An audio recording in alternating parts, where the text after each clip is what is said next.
All right. Welcome to episode 4, part 3 of What the Did I Just Read? Right?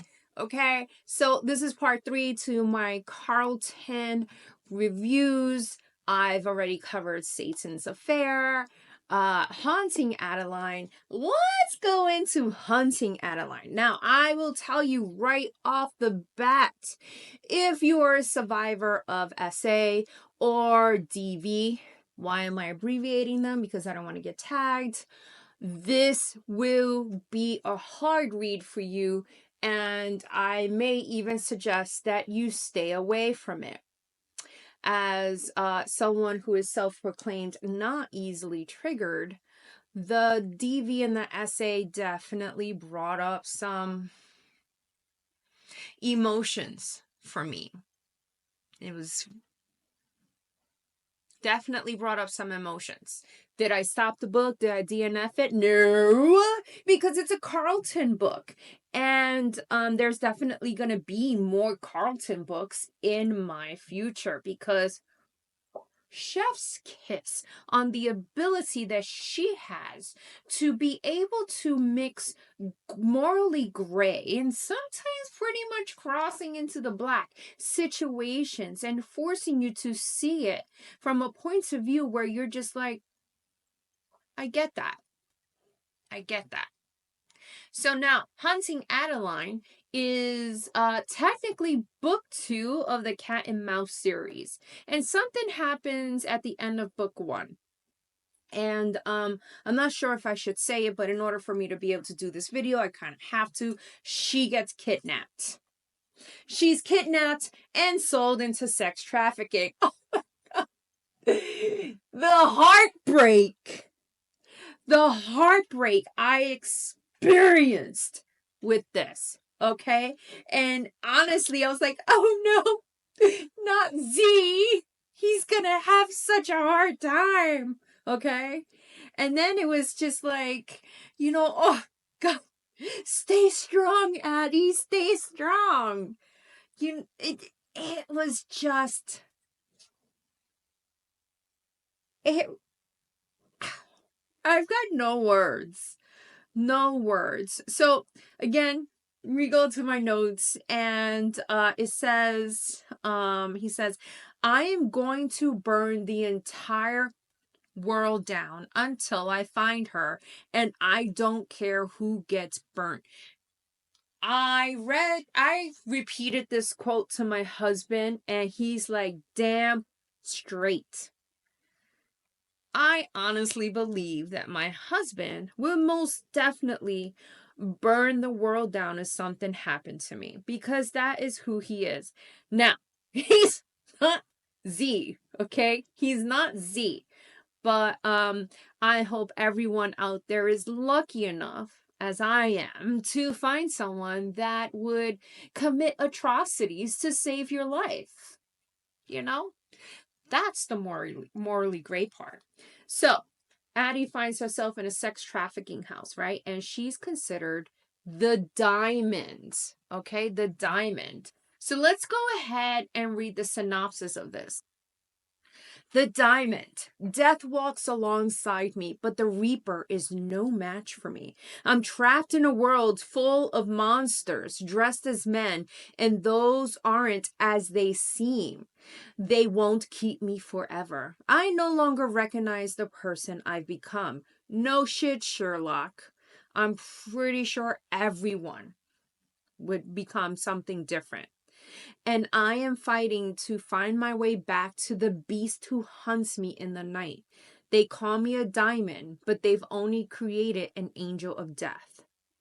The hunter.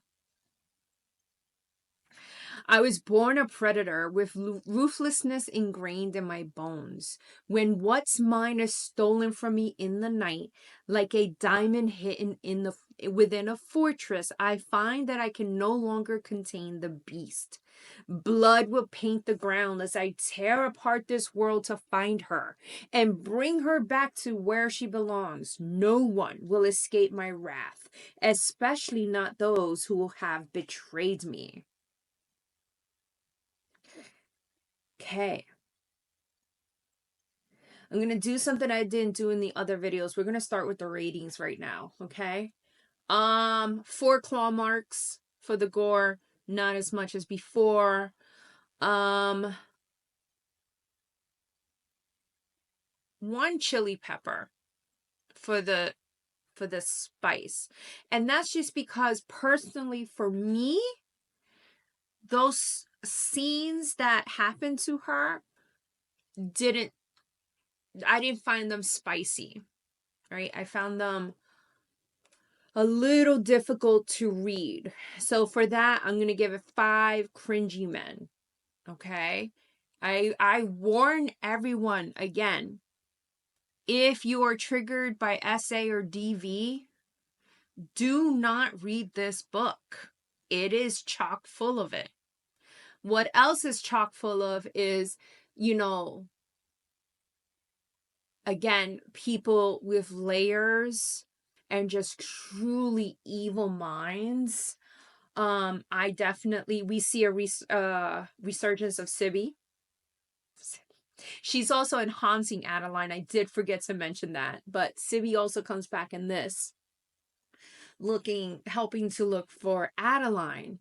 I'm going to give it 5 stars, just because, again, to incorporate such difficult scenes with endearing things, and how, I want to say, how patient and calm Z is with her during her healing process is just, I hope that all people are like that, right? Some people find it hard. And if that's your personality, then that's your personality. Just walk away from that person and don't make it harder for them. But there are some people in this world who have that patience, and that is the love. That is the love. So he says, you and I will never end, little mouse. Even when we're 6 feet under and our bones are dust, I will haunt your soul until it aches to be free of me. And then I will hold you tighter. That's that morally gray part, right? That's that morally gray part. I'm just like, I'm definitely a person that finds physical touch difficult.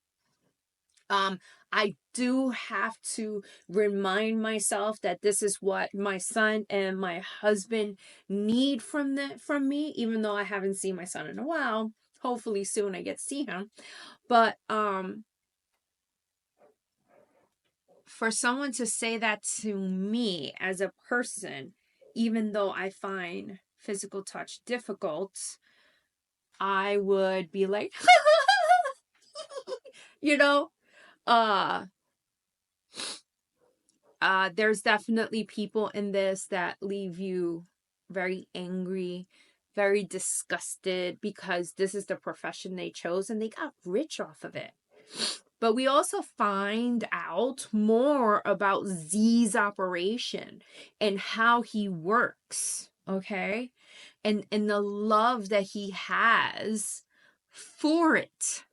And I don't want to go into details to what he does, even though I'm pretty sure the majority of you have read it. But it just lends more to why he is the way that he is. Even though there's not much of his... Okay, I'm not going to say that because that's a spoiler. He is the way that he is with her, and his chosen profession is a reflection of that, or vice versa. It's just, there's so many layers, to dig through. I would have to read this again to find all the tiny little nuances of everything.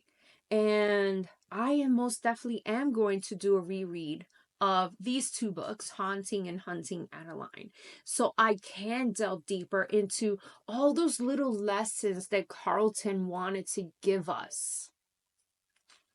And I think the main lesson that I personally took from this is that not everything is black and white. everything in this world is gray. And it's just your decisions will put you into varying layers of grayness. Always remember that, okay?